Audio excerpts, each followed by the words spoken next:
ஆகாயம் வாய்ஸ் நேயர்களுக்கு வணக்கம். இன்றைக்கு நம்மோடு நேர்காணலுக்காக மூத்த பத்திரிகையாளர் திரு பாண்டியன் அவர்கள் நம்மோடு இருந்திருக்கிறார். அவரோடு பேசலாம். வணக்கம் சார். வணக்கம். தேர்தல் களம் பரபரப்பான கட்டத்தை எட்டி இருக்குது. குறிப்பாக அதிமுக கூட்டணியில் பெரிய கட்சின்னு எடுத்துக்கிட்டேன்னா அதிமுகவுக்கு அடுத்தபடியாக தேமுதிக தான் இருக்குது. பெயர் சொல்லும்படியான கட்சி. மீது எல்லா கட்சியுமே பாஜக கூட்டணியில் தான் இருக்குது. பிரேமலதா அவர்கள் நேற்று வெளிப்படையாகவே சொல்லியிருக்காரு, அதிமுக கூட்டணிக்கு நீங்கள் போனீங்கன்னா வங்கி கணக்கெல்லாம் முடக்குவோம், நீங்கள் ஒன்று எங்கள் கூட்டணிக்கு வாங்க, இல்லை அதிமுக கூட்டணி போகாதீங்க அப்படின்னு வெளிப்படையாக மிரட்டல் விட்டதாக சொல்லியிருக்காங்க இல்லையா? ஜெயலலிதா போல ஒரு தைரியமான முடிவு எடுத்திருக்கேன்னு சொல்லியிருக்காரு. எப்படி பார்க்குறீங்க? இரண்டு பக்கமும் பிரேமலதா தொடர்பில் தான் இருந்தாங்க. பிஜேபியா அதிமுகவா என்ன? நீங்கள் கடந்த காலத்தில் அதிமுகவா திமுகவான்னு இரண்டு பக்கம் ஒரே நேரத்தில் பேசியவர்கள் தான் தேமுதிக. அப்போ இந்த தேர்தலையும் இதுதான் நிலைமை. ஆனால் இதில் தேமுதிக அதிமுக பக்கம் வருவதற்கு என்ன சாதகமான சூழ்நிலைனா, பிரேமலதா, விஜய் பிரபாகரன், சுதீஷ், பார்த்தசாரதி இந்த குழு உட்கார்ந்து 2 முறை பேசியிருக்கு. இதுதான் செயற்குழு, பொதுக்குழு, நிர்வாகக்குழு எல்லாம் இந்த குழு தான்.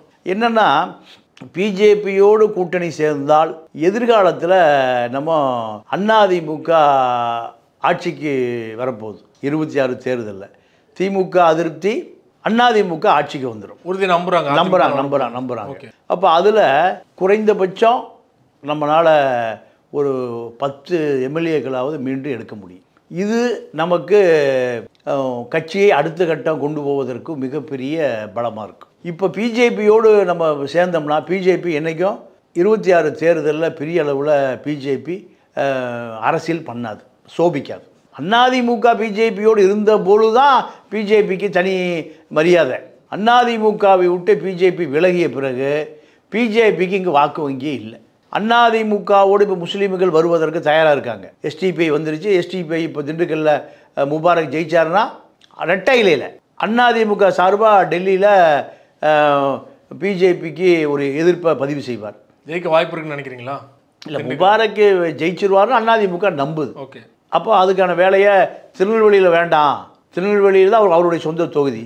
திருநெல்வேலி எல்லாம் முஸ்லீம்கள் அதிகமாக இருக்கிற பகுதி திண்டுக்கல். ரெண்டாவது திண்டுக்கல்லில் எப்படி கேட்டிங்கன்னா, நத்தம், திண்டுக்கல் சீனிவாசன் 2 பேருமே முழுக்க இறங்கி வேலை செய்கிறாங்க. இதனால் செய்வாங்கள். இதனால தான் எடப்பாடி முஸ்லீமுடைய நம்பிக்கை கவருவதற்காகத்தான் எஸ்டிபிஐ முபாரக் எங்கே நிறுத்துறாரு? திண்டுக்கல்லில். திருநெல்வேலி இந்த அளவுக்கு பாதுகாப்பான தொகுதி இல்லை. அங்கே 2 அமைச்சர் கிடையாது, முன்னாள் அமைச்சர் கிடையாது. நத்தமும் சீனிவாசனும் நம்பிக்கைக்குரிய ஆட்கள். அப்போது முஸ்லீம் நிறுத்தியிருக்காங்க. அதனால் நீங்கள் வெற்றியோ தோல்வியோ முஸ்லீம் தரப்பு அதிமுக பக்கம் நகருவதற்கான ஒரு வாய்ப்பு. ஆனால் ஐப்பெரியசாமி மீறி திண்டுக்கல்லில் ஜெயிக்க முடியாது. இருந்தாலுமே ஒரு முயற்சி பண்ணுறாரு எடப்பாடி. அப்போது இது போன்ற பல கணக்குகளை பிரேமலதா, சுதீஷ், விஜய் பிரபாகரன், பார்த்தசாரதி போன்றவர்கள்லாம் முடிவு செஞ்சு தான் அதிமுக தனக்கு வேணும். என்ன மிரட்டினாலும் எடப்பாடி மிரட்ட நம்மளை மிரட்ட போகிறாங்க. எடப்பாடியே உறுதியாக நின்று பிஜேபி வெளியே வந்துட்டார். அதனால் நம்ம எதிர்காலம் இந்த கட்சி ஒரு அடையாளம் வேணும்னா அதிமுகவோடு போவது தான் தேமுதிகவினுடைய எதிர்காலத்துக்கு நல்லது. இப்படி முடிவு செஞ்சு தான் பிஜேபி எடப்பாடியை கடுமையாக மிரட்டுறாங்க. சதாசிவம் வர்றாரு, அவருடைய உறவினர்கள் வர்றாங்க, ஜக்கி மூலம். நீங்கள் இவ்வளவு மிரட்டல் இதுக்கு எடப்பாடி கட்சியை காப்பாற்றணும்னா பிஜேபியோடு சேரக்கூடாது. அதே முடிவை தான் பிரேமலதா எடுத்திருக்காங்க. அப்படி எடுக்கலை, பிஜேபியோடு கூட்டணி வைத்திருந்தால் மீண்டும் தேமுதிக 0.4% தான் எங்கள் ஈரோடு கிழக்கில். அதனால் புத்திசாலித்தனமான முடிவு அதிமுகவோடு வந்தது. இப்போ அதிமுக கூட்டணியில் ஒருத்தருமே இல்லையே, அந்த வருத்தம் தேமுதிக தீர்த்து வச்சிருக்கு. ஏன்னா எடப்பாடி அவர்கள் ஆரம்பத்திலே சொன்னார் மெகா கூட்டணி அமைக்க போகிறோன்னாரு. அது அவரே காங்கிரஸை திட்டமிட்டார். திருநாவுக்கரசுக்கு சீட்டே கொடுக்கல. என்ன காரணம்? ஸ்டாலினுடைய கோபம் தான். நீங்கள் டெல்லியில் ராகுலோடு போய் எடப்பாடி தரப்புக்காக தூது போகிறார். எடப்பாடி 25 சீட் நமக்கு தரங்கிறார். திமுக 10 தான் கொடுத்துருக்கு, 25 சீட்டை கொடுக்குறாங்கிறாங்க. அவங்களுக்கு 10 போதும். 10னா இதில் 10லையும் ஜெயிக்கலாம். 25 கொடுத்தனா எத்தனை ஜெயிக்க முடியும் அப்படிங்கிற ஒரு கேள்வி இருக்குல்ல. இல்லை, அவர் என்ன நினைச்சாருன்னா, எடப்பாடி காங்கிரஸ் வந்ததுன்னா நீங்கள் அடுத்து கம்யூனிஸ்டுகளை இழுத்தரலாம். நீங்கள் அந்த கணக்கு தான். மேஜர் பார்ட்டி திமுக கூட்டணியில் காங்கிரஸ் தானே. காங்கிரஸ் வந்து திருமாவளவன் இழுத்தரலாம். காங்கிரஸ் உடைஞ்சு அது கண்டிப்பாக உடைய ஆரம்பிச்சு. காங்கிரஸ் முடியாதுட்டாங்க, திருமாவளவன் முடியாதுட்டாரு. இதெல்லாமே நடக்கலை. அப்படி நடந்திருந்தால் உண்மையாக மெகா கூட்டணி தான். ஏன்னா காங்கிரஸ் டெல்லி ராகுலுடைய கவனம் வரைக்கும் போயிருக்காங்கல்ல, அதே பெரிய விஷயம் தான். அதில் ஆரம்பத்திலே வேண்டாம்னு சொல்லலையே. ராகுல் வர சொல்லி பேசியிருக்காரு. பேசிட்டு ரைட், நீங்கள் எங்களை நம்பி வந்ததுக்கு ரொம்ப நன்றி, ஆனால் இந்த இந்தியா கூட்டணி நான் உடைக்க முடியாது.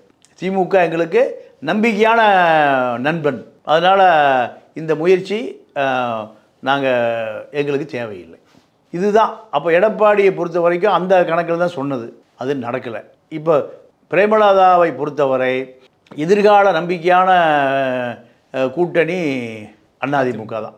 அதைத்தான் அந்த அம்மா பிஜேபி மிரட்டல் உருட்டல் எல்லாத்தையும் தாண்டி அதிமுக கூட்டணியில் வருவதற்கு அதுதான் காரணம். Right sir. அதே போல் இப்போது தேமுதிக மிரட்டின மாதிரி பாமகவை மிரட்டியிருப்பாங்க, ஏசி சண்முகம் அவர்களை மிரட்டியிருப்பாங்க, பாரிவேந்தர் அவர்களை மிரட்டியிருப்பாங்க. மிரட்டினால தான் அவங்க வந்து அந்த பிஜேபி கூட்டணி போனாங்க அப்படின்னு புரிஞ்சுக்கலாமா? இல்லை, அதுதான் காரணம். ஏசி சண்முகம் முதல்ல வந்து அங்கே தான் இருக்கார். ஆமாம். இப்போ எல்லாருமே அதிமுக கூட்டணியில் இருந்தாங்க, இப்போ அதிமுக வெளியில் வந்துருச்சு, மற்ற எல்லாருமே அங்கே இருக்காங்க அப்படின்னு எடுத்துக்கணுமா?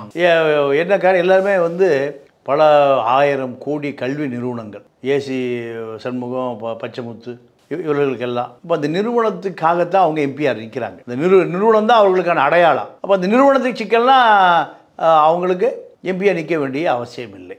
அதனால் இந்த உருட்டல் மிரட்டல் இது எல்லாமே அவர்களை பொறுத்த வரைக்கும் மிகப்பெரிய இழப்பை சந்திக்க வேண்டி வரும். கல்லூரியை மூட வேண்டிய நிலைமையில் வரும். ஏன்னா கல்லூரியில் அவ்வளவு விதி மீறல்கள் இருக்குது. ஜெகத்ரட்சக கதையும் அதே தான், ஏசி சண்முகம் கதையும் அதே தான், பாரிவேந்தர் கதையும் அதே தான். ஜெகத்து நீங்கள் நிதியாக கொடுத்து தப்பிச்சுக்கிறார். பாஜகவுக்கு பெரும் நிதி கொடுத்து என்னை தயவுசெய்து தொந்தரவு பண்ணாதீங்க, நான் திமுக கூட்டணியில் இருக்கிறேன், திமுக கூட்டணியில் இருந்தாலும் உங்களுடைய நலம் விரும்பி இந்த சிக்னலை ஜெகத்து முந்தி கொடுத்துருவார். அதனால் அவர் பக்கம் போகிறதில்ல. ஃபஸ்ட்டு ஒரு பிஸ்னஸ் மேன் தான், அதுக்கப்புறம் தான் பொலிட்டிக்ஸ். அப்புறம் தான் பொலிட்டிக். எல்லாருமே அப்படி தான். டிஆர் பாலு கப்பல் கம்பெனி அதிபர், அவருக்கு இப்போ பல 1000 கோடி தொழில் நிறுவனம் இருக்குது. அடுத்து தான் பச்சைமுத்து, அதே கதை தான். ஜெகத்ரட்சகம் அதே கதை தான். இப்படி எல்லாருமே எனக்கு நீங்கள் கடலூரில் முந்திரி அதிபர் மர்டர் கேஸில் மாட்டினார்ல ரமேஷ்குமார், அவரே ஒரு தொழிலதிபர் தான். அதே போல் போன முறை திண்டுக்கல்லில் ஜெயித்த வேலுச்சாமி தொழிலதிபர் தான், பெரிய ஃபைனான்ஸ் முதலாளி. காங்கிரஸும் பல பேருக்கு பல முதலாளிகளுக்கு தான் சீட்டு கொடுப்பாங்க. இன்றைக்கி அதிமுக வந்திருக்கார் மலேசியா பாண்டியன் ஒருத்தர், அவர் மலேசியாவில் பெரிய தொழிலதிபர். தனக்கு எம்எல்ஏ சீட்டு வேணும்னு காங்கிரஸுக்கு டொனேஷன் கொடுத்தா சீட்டு வாங்கி ஜெயிப்பார். மக்கள் பூரா ஓட்டு போட்டுருவோம், யார் நிற்கிறாலாம் பார்க்க மாட்டோம். அதே போல் தான், ஒன்று தொழிலதிபர், இல்லைன்னா அரசியல் தரகர்கள், இல்லைன்னா கட்சி தலைமைக்கு நெருக்கமானவர்கள். நீங்கள் மாணிக் தாகூர் அந்த விருதுநருக்கு என்ன சம்பந்தம்? எத்தனை வந்தார் விருதுநருக்கு? தேர்தல் வரும்போது வருவார், தேர்தல் முடிஞ்சு ஜெயிச்சார்னா அடுத்த தேர்தலுக்கு தான் வருவார். மக்கள் ஓட்டு போட்டு தானே இருக்கான். ராகுலுக்கு நெருக்கமானவர், வேற எந்த தகுதியும் இல்லை. திமுக வந்து ஸ்ட்ராங்கா இருக்குது, கே சார் ஒரு ஸ்ட்ராங்கா இருக்கு வைக்கிறாரு. ஜோதிமணி அரசியல் பண்ணிகிட்டே இருக்காங்க, பல முறை பார்க்குறோம். அங்கே பல எதிர்ப்பு இருக்குது அந்த அம்மாவுக்கு. ஆனால் மாணிக் தாகூரை பொறுத்த வரைக்கும் தூதிக்கே வரமாட்டார், வந்து இப்போ பார்க்கவே முடியாது, கேட்கவே முடியாது. மீண்டும் ஒரு சீட்டு கொடுக்குறாங்க, அவர் ஜெயிக்கிறார். அப்போ என்ன காரணம் கேட்டிங்கன்னா, டெல்லி தலைமைக்கு வேண்டியவர்கள் இவங்கெல்லாம் மக்களுக்கு வேண்டியவர்கள் அல்ல, மக்களுக்கு நெருக்கமானவர்கள், மக்களோடு மக்களாக இருப்பவர்கள் அல்ல. தயாநிதி மாறன் இருக்கார், அவர் யார்? 50,000 கோடி ரூபா சொத்து மதிப்பு. எலெக்ஷன் தேர்தல் கமிஷனுக்கு 500 ரூபா கார் லிங்க் வரும். சன் குழுமம் யாருக்கு சொந்தமானது? கலாநிதி மாறன் தயாநிதி மாறனுக்கு சொந்தமானது தான். எத்தனை 1000 கோடி அதில் வருமானம் இருக்குது. விமான கம்பெனி இருக்குது, ஸ்பைஸ் ஜெட்டு அவங்களுக்கு தான். சொந்த காரே இல்லைங்கிறாரு. சார்ட்டர்ட் ஃப்ளைட் வச்சுருக்கார், 300-400 கோடி ரூபா போகும். அப்போ இவர்களாம் யார்? உண்மையாக மக்கள் தோன்றனால கார்பரேட் தான். அந்த பக்கம் இருக்கிற கலாநிதி வீராசாமி யார்? அவர் ஒரு பெரிய கார்பரேட் தான். நீங்கள் வீராசாமி அமைச்சருடைய மகன், பல நிலம் வளம் தோட்டம், ரெட் ஹில்ஸில் பேப்பர் மில்லு, டாக்டர், மருத்துவமனை, அவங்க சித்தப்பா 7 ஸ்டார் தேவராஜ், இந்தியா முழுக்க ஹோல்டிங், விளம்பரம் இங்கே சென்னையில். இவர்களுடைய சொத்து மதிப்பு நீங்கள் எடுத்து பார்த்தீங்கன்னா, நீங்கள் இன்கம் டேக்ஸு ஐடியில் ஃபைல் பண்ணுற கணக்கு எடுத்து பார்த்தீங்கன்னா பல 1000 கோடி தேரும், பல 1000 கோடி தேரும். கனிமொழி பெரிய ஸ்டார் வேட்பாளர் தான் தூத்துக்குடியில். எடப்பாடியே நல்ல வேட்பாளர் நிறுத்தலாம். கனிமொழியுடைய சாவகாசம் வேணும்னு நினைக்கிறார். புத்தூர்கட்டு வேலுமணி குடி நிறுத்தியிருக்கார், கவுன்சில் எலெக்ஷன் நிற்கிற ஆளு. அப்போ இவர்களெல்லாம் திருச்சியில் துரை வைகோ எதிர்த்து யாருமே இல்லை வேட்பாளர். ஒன்று ஸ்ட்ராங்கான வேட்பாளர் நிறுத்தலையா, இல்லைன்னா நிற்க யாரும் முன் வரலையா? நிற்கலை, நிற்கல, நீ நிறுத்தவே இல்லை. தகவல் வந்து என்னன்னா, எடப்பாடி அவர்கள் வந்து வெளிப்படையாக மாவட்ட செயலாளர் கூப்பிட்டு ஸ்ட்ராங்கான கேண்டிடேட் போட சொன்னதுக்கு யாரும் மறுத்ததா, நிறைய பேர் வந்து மறுத்ததா சொல்றாங்க. அது உண்மை இல்லையா? அதாவது இல்லை அதாவது எடப்பாடியே வைகோ ஜெயிக்கணும்னு, வைகோ பையன் ஜெயிக்கணும்னு நினைக்கிறார். கரிகாலம் தம்பி கருப்பியா விஜயபாஸ்கருடைய பினாமி. யார் எதுக்கிறதுக்கு? நேருவையும் வைகோ மகனை எதுக்கிறதுக்கு? இவர் தான் கேண்டிடேட்டா? நீங்கள் அடுத்து யார் பார்த்தீங்கன்னா அமமுக 4% வாக்கு எப்போ 5 வருஷத்துக்கு முந்தி இருந்தது. இப்போ 0.4% கூட இருக்காது. வைகோ மகனையும் நேரு எதுக்கிறதுக்கு வேட்பாளர் இருப்பார். அதே போல் சிவகங்கையில் கார்த்திக் சிதம்பரம், நீங்கள் அவங்க அப்பா 91 நரசிம்மராவ் பீரியட்லேயே அமைச்சர். அந்த அவர் காலத்திலேயே அவர் ஊழல் பண்ணார்னு அமைச்சரவையில் ட்ராப் பண்ணுறாங்க சிதம்பரத்தை 91. Fair growth 91. ஃபேர் க்ரோத்துங்கிறது ஒரு ஷேர் மார்க்கெட் பிஸ்னஸ் பண்ணக்கூடிய ஒரு போலி நிறுவனம். அந்த நிறுவனத்தில் நீங்கள் சிதம்பரம் உடைய கம்பெனிக்கு, அந்த கம்பெனி எனக்கு பேர் மறந்து போச்சு, எல்லாம் 35 வருஷம் ஆகி போச்சு. 500 கோடி ரூபா அப்போது ஹர்ஷத் மேத்தா நேரடியாக ட்ரான்ஸ்ஃபர் பண்ணுறான். 500 கோடி. சாதாரணமாக ஆரம்பிக்கப்பட்ட ஒரு நிறுவனம், லஞ்ச பணம் 500 கோடி அப்படியே இருக்குது. நரசிம்மராவ் அமைச்சரவையில் சிதம்பரத்தை அமைச்சரவையிலேருந்து வெளியே தள்ளுறாங்க. அங்கே எல்லாமே ஹர்ஷத் மேத்தாக்கள் தான். எங்கே நரசிம்மராவ் அமைச்சர்கள் இருக்கக்கூடிய எல்லாருமே பினாமியான ஹர்ஷத் மேத்தாக்கள் தான். இவர் பெரிய ஹர்ஷத் மேத்தா. ஹர்ஷத் மேத்தா காசு வாங்கினா சிதம்பரம் வெளியே தள்ளுறாங்க. இப்போ அவரை எதிர்த்து யார் நிற்கிறான்னா வின் டிவி தேவநாதன் யாதவ். சிவகங்கைக்கு எத்தனை வழி இருக்குது, எப்படி போகணுன்னு கூட தெரியாது. சிவகங்கைக்கும் தேவநாதன் யாதவுக்கும் என்ன சம்பந்தம்? அதிமுக சார்பாக ஒரு கிறித்துவ வேட்பாளர் நிறுத்தியிருக்காங்க. அங்கே வந்து முக்குளத்தூர் பெல்ட், அது தேர்வு ஒரு அமமுக வேட்பாளர். அது யாதவர் ஓட் பேங்க் வந்து அங்கே இல்லையா? சிதம்பரத்தை எடுத்து ராஜகண்ணப்பன் இன்னும் ஜெயிக்கிற நிலைமைக்கு வந்தார். அவர் யாதவ சமூகத்தை சேர்ந்தவர் தானே. ஸோ யாதவர் ஓட் பேங்க் இருக்கு இல்லையா அங்கே? அதிமுக வேட்பாளர் தான் கண்ணப்பன். அது ஓகே, சமூகம் சொல்கிறேன். இல்லை இப்போ மிக சார் முக்குளத்தூர் சமூகம் தான் சார் அங்கே பெரிய வாக்கு சமூகம் அதிகமாக இருக்குன்னு சொன்னா. இல்லை அங்கே முக்குளத்தூர் வாக்கு வங்கி, தேவேந்திர குல வேளாளர் வாக்கு வங்கி, அது அங்கே பெரிய வாக்கு வங்கி. இது இங்கே இந்த வேட்பாளர் அதிமுகவுடையும் இல்லை, பிஜேபியிலையும் இல்லை. நீங்கள் அதிமுகவில் அவர் கள்ளர், கிறித்துவ கள்ளர். அப்போ சிதம்பரம் வெற்றி பெற வேண்டும் அதிமுக நினைக்குது, பிஜேபி நினைக்குது. சிவகங்கை சிதம்பரத்தினுடைய பூர்வீக ஊர். அப்பா மகனும் அங்கே இருக்காங்க. பிஜேபி ஒரு கடுமையான வேட்பாளர்கள் நிறுத்தியிருக்கணும். வின்டிபி தேவநாதன் ஒரு அரசியல்வாதியே அல்ல. எந்த கட்சியில் இருந்தார் அவர் ஒரு கட்சி வச்சிருக்கார். இப்போது எடப்பாடி வந்து ஸ்ட்ராங்கான கேண்டிடேட் நிப்பாட்டலைன்னா அதுக்கு ஒரு காரணம் சொன்னீங்க. பிஜேபி வந்து ஏன் காங்கிரஸ் ஜெயிக்கணும் அப்படிங்கிறது டம்மி வேட்பாளர் நிறுத்தணும். அருமையான கேள்வி. இப்போ நீங்கள் போன தேர்தலில் ராஜா தான் பிஜேபி நிறுத்துகிறாங்க. ராஜாவை கார்த்திக் சிதம்பரம் பர்ச்சேஸ் பண்ணிட்டாருன்னு பிஜேபி ஆட்களை டெல்லிக்கு தட்டி விடுறாங்க. அது பிறகு ராஜா அரசியலே காணும். அதில் உண்மை இல்லாமல் இருக்காது. ராஜா விலை போய் விட்டாருங்கிறத புகாரை இது யார் சொல்கிறா? பிஜேபி ஆட்களே சொல்கிறாங்க. பிஜேபி அரசியலில் ராஜா ஆலையை காணும், முடிஞ்சு போச்சா? அப்போ அதெல்லாம் உண்மை இருக்குமா இல்லையா? ஏதோ இருக்குது. இப்போவும் அதே நிலைமை தான். ஏன்னா பாசி எல்லாத்தையும் பர்ச்சேஸ் பண்ணக்கூடியவர். பா சிதம்பரம் தன்னுடைய மகன் வந்து நாடாளுமன்ற உறுப்பினர் ஆகணும். இதுக்காக என்ன விலை கொடுப்பதற்கும் தயார். அண்ணாமலை விலை பேசுவதற்கும் தயார். அண்ணாமலை விலை ஒன்றும் பெரிய காஸ்ட்லியான விலையெல்லாம் இல்லை சிதம்பரத்துக்கு. அண்ணாமலை விலை பேசுவதற்கு அவருக்கு ராஜாவே விலை பேசிட்டார். ராஜாவோட அண்ணாமலை ஒன்றும் பெரிய ஆள் இல்லையா? அப்போது நீங்கள் சிவகங்கை கதை இப்படி இருக்குது. தூத்துக்குடியில் அதிமுகவில் ஒரு கவுன்சிலர். அடுத்து அதில் யாருன்னு பார்த்தீங்கன்னா வாசனுடைய ஆள் அங்கே நிறுத்தியிருக்காங்க. கனிமொழியை வாசனுடைய வேட்பாளர் வாசனன் என்றாலும் அங்கே டஃப்பாக இருந்திருக்காது. அப்போது அதிமுகவில் யார் அங்கே அமைச்சர் செல்லப்பாண்டி இருக்கார். அது மண்ணின் மைந்த முன்னாள் லேபர் மினிஸ்டர். அவர் நிறுத்தினா தொண்டர் பலம் அதிகமாக உள்ளவர் நாடார். இன்னொரு நாடார் இருக்கார், முன்னாள் அமைச்சர் ஒருத்தர். இப்படி யாராவது நிறுத்தியிருந்தால் கனிமொழிக்கு பெரிய. அப்போ கனிமொழி ஜெயிக்கணும்னு யார் நினைக்கிறா? எடப்பாடி நினைக்கிறார். எடப்பாடி நீ வேட்பாளர் தேர்வுலேயே தெரியுதா? கவனம் செலுத்தலன்னு நீங்கள் சொல்லவே முடியாது. நான் இந்த தேர்தலில் எடப்பாடி எப்படி பயன்படுத்துகிறாருன்னு நான் நினைக்கிறேன்னா, நீங்கள் அதே போல் அண்ணாமலைக்கு எதிராக ஸ்ட்ராங்கான வேட்பாளர் நிறுத்திருக்காரு நினைக்கிறீங்களா? இல்லை. நீங்கள் ராமச்சந்திரன், சிங்காநல்லூர் ராமச்சந்திரன் ஐடி விங்கில் சென்னையில் இருந்தவர். அப்பா எம்எல்ஏ இருந்தார். அப்போது அவர் சரியான வேட்பாளர் அல்ல அண்ணாமலைக்கு. சரியான வேட்பாளர் அல்ல.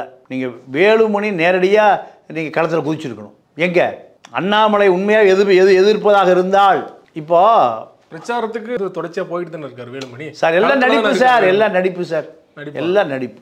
ஜக்கி, வேலுமணி, அண்ணாமலை ஒரே கூட்டணி. இது எப்படி நான் சொல்கிறேன்னா, முன்னாள் கோவை நாடாளுமன்ற உறுப்பினர், இப்போ ஆளுநர், எங்கள் சத்தீஸ்கர் ஆளுநர் சிபி ராதாகிருஷ்ணன், அதே தொகுதியில் 2 முறை எம்பி அவர். இப்போ அவர் ஆளுநர் ஆனதுக்கு ஒரு பாராட்டு கூட்டம் அங்கே நடக்குது கொடிசியாவில். கோவை தொகுதி, கோவை திருப்பூர் தொகுதி மக்கள் சார்பாக ஒரு கூட்டம் நடக்குது. அதில் பகிரங்கமாக எச்சரிக்கிறார் ராதாகிருஷ்ணன். யாரை? வானதியை. கவனிச்சிங்களா? அதை வேலுமணியை மட்டும் விட்டுறாங்க. வேலுமணி கூட ஆதரவாக இருக்கணும். வேலுமணி என்ன கட்சி, நீங்கள் என்ன கட்சி? மிரட்டா இருக்க வானதியை. கவனிச்சிங்களா? அப்போ இந்த கூட்டணி புரியுதா? வேலுமணி இருக்கிற காலத்தில் ஜக்கி வாசுதேவுக்கு கோயம்புத்தூர் சுற்றி இருக்கிற மின் மயானங்கள் பூரா அவர் பொறுப்பில் கொடுக்கப்பட்டது. இன்றைக்கி அவர் பொறுப்பில் தான் இருக்குது. 250 ரூபா கொடுத்தா மின் மயானத்தில் சாம்பல் கிடைச்சிடும். இப்போ அது 10,000 ரூபா. நேராக காசியில் கொண்டு போய் கரைக்க போகிறோம். மறுபடியும் 10,000 கொடுத்தீங்கன்னா இமயமலையில் தூவ போகிறோன்னு இப்போ செத்து போனவனுக்கு வசூல் பண்ணிகிட்டு இருக்காரு. நேரடியாக டிக்கெட் இங்கேயே கிடைக்கிது. உங்களுக்கு எங்கே போகிறக்கு? சொர்க்கத்துக்கு போகிறக்கு. 10,000 கொடுத்தா இமயமலைக்கு போகலாம். இன்னொரு 10,000 கொடுத்தீங்கன்னா நேராக சொர்க்கத்துக்கு டிக்கெட் வாங்கி அனுப்பிச்சிடுவோம். திமுக வந்த பிறகும் அந்த மின் மயானங்களை அரசு கட்டுப்பாடுக்கு திருப்பி எடுக்கவே இல்லையே. அப்போ எல்லா இதுக்கு யார் பாஸ்ன்னு பாருங்கள். அண்ணாமலையுடைய மைத்துனரும் வேலுமணியும் பார்ட்னர். இந்த தகவலை சொல்கிறாங்க. விஜயபாஸ்கருடைய அண்ணாமலையுடைய மைத்துனர் பார்ட்னருங்கிறாங்க. Quarry partner. எல்லாம் குவாரியில் இதெல்லாம் நிரூபிக்க முடியாது. எல்லாம் பங்கு வரையும் பிரிச்சுக்குவாங்க, அவ்வளோதான். அரசியலில் வேலுமணிக்கு ஒரு பெரிய பிஜேபி எந்த எதிர்ப்புமே இல்லையே. இப்போ அதிமுக வெற்றி பெற்றால் இப்போ அவர் தான் துணை முதலமைச்சர். ஏன்னா ஓபிஎஸ் இல்லைல்ல 26. அப்போ இந்த அளவுக்கு அவர் வளருவதற்கு காரணம் பிஜேபி தான். அப்போ எப்படி அண்ணாமலைக்கு எதிராக வேட்பாளர் போடுவார்? இப்போ அந்த சிங்கே ராமச்சந்திரன் செலவு யார் பண்ணணும்? வேலுமணி பண்ணவே மாட்டார். சும்மா ஒரு சீனை போட்டு அப்படியே பார்த்துக்கலாம், அவ்வளோதான். அவர் ஒரு நாளைக்கு 10 கோடி ரூபா அந்த காரணம்பேட்டை குவாரியில் வருது. ஒரு நாளைக்கு 10 கோடி ரூபா வருமானம் வருது. அது மாதிரி ஒரு 4-5 குவாரி இருக்குது அவருக்கு. இப்போ இது வேலுமணிக்கே வந்து நெகட்டிவாக கூட முடியல இல்லையா? சட்டமன்ற தேர்தலில் முழுமையாக வந்து ஸ்வீப் பண்ணி கொடுத்தாரு அதிமுகவிற்கு.